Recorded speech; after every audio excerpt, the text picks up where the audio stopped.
Hello everyone, I'm very happy to be here at the 12th Australasian Natural Hazards Management Conference. This conference is very important because we're talking about the new rapid changing risk landscape both in this region as well as globally. So the climate change in general is changing the risk profile of the region as well as what we see globally. Where we stand today is going to change tomorrow, and we need to prepare for that. We need to prevent the risk, and that's the new dialogue that we want to come forward with. The scenario that was shared in the conference and has been the underlying process of dialoguing throughout the sessions is a very innovative concept, because we not only see what's probably going to happen, but it's very likely that it's going to happen with the changing climate. Many of the discussions that have come out with have implications on financing, on institutions, on policy. So many of these issues that we are discussing in this conference will feature at the next Asia-Pacific Ministerial Conference on Disaster Risk Reduction that's being hosted by the Government of Australia in partnership with UNDRR.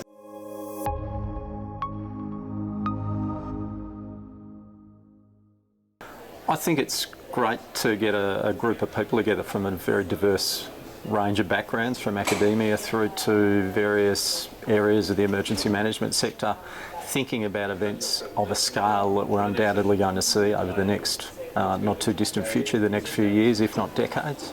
I think it's always important for everyone in the emergency sector to come together to discuss some of our shared problems, our shared concerns, but also to have the common goal of what we will do together as a sector for the future to fix some of those problems, not just in the short term, but for the longer term.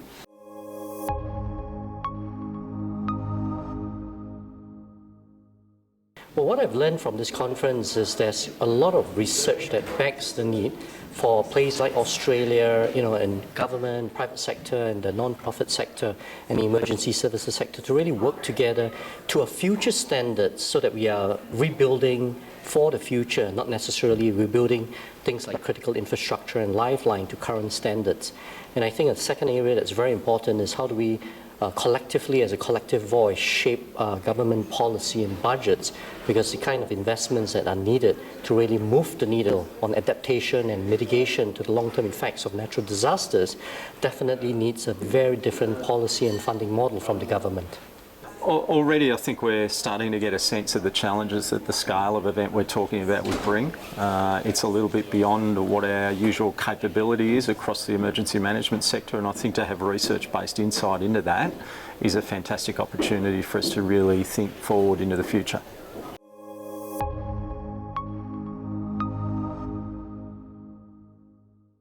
This has been a fantastic conference. I think there's still a lot of work to be done, and one of the issues is looking at how we prepare the community for when their mobile phones disappear. When there's no electricity, there's no mobile phone, they can't turn on a television.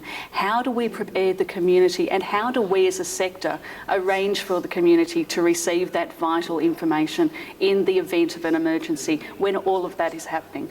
I'm not sure yet that Australia has really started thinking about communication without electricity, and I think that's something we can do together. I think there's a couple of opportunities in terms of what we can do. Obviously, we need to be more capable of dealing with events when they happen, but ideally we would see greater investment in reducing the likelihood and the potential impact of the sort of disasters that we've been talking about. Well, I think the country and collectively needs to do a lot more of that long-term scenario planning against the kind of climate disasters we've seen or discussed at this conference, and really against those future scenarios. What are new standards, new codes, new policies that needs to be established that are future-proof? I think that's really very important. And then how do we all work together collectively for that common outcome?